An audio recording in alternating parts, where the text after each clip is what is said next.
Major news breaking over the weekend on the escalating crisis between Russia and Ukraine. President Biden failing to make a breakthrough during his Saturday call with Russian President Vladimir Putin, as the latest U.S. intel says that Russia could invade in a matter of days. Here with reaction, senior fellow at the Foundation for Defense of Democracies, Bill Roggio. Bill, some White House officials have basically admitted that Biden's warning to Putin this weekend did not pan out as planned. Take a look at this statement from the White House on Biden's call with Putin. President Biden was clear that if Russia undertakes a further invasion of Ukraine, the United States, together with our allies and partners, will respond decisively and impose swift and severe costs on Russia. But then the Pentagon came out and characterized the call like this. Watch. It's certainly not a sign that things are moving in the right direction. It's certainly not a sign that Mr. Putin has any intention to escalate the tensions, and it's certainly not a sign that he's recommitting himself to a diplomatic path forward. So it doesn't give us any cause for optimism.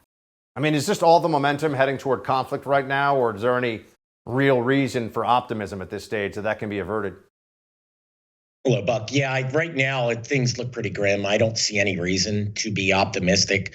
The reality is that Russia and Putin, Vladimir Putin, hold all the cards here. The West is divided. NATO is divided over this. France came out and said they will not commit troops to defend the Ukraine.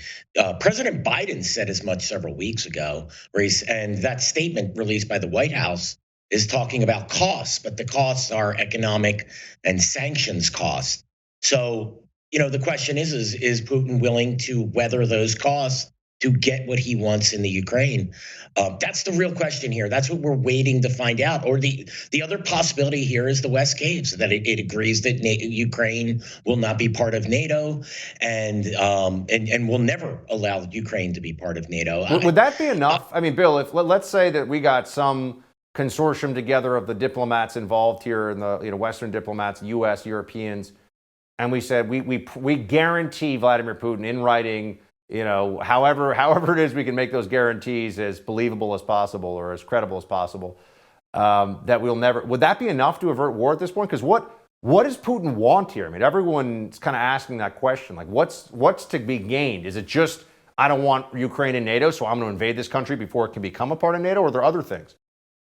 Yeah, Buck, that is the question, right? Is it enough? I don't think it will be enough. It may be enough to avert a war this week or next week, but in the next several months or within the next year, probably not. Putin ultimately wants the restoration of the Soviet Union. He wants a return of the borders of the Soviet Union, the influence.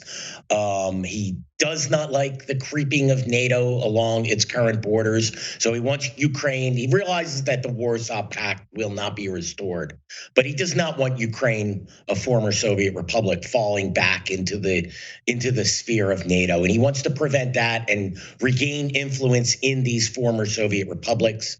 I think that is very clear.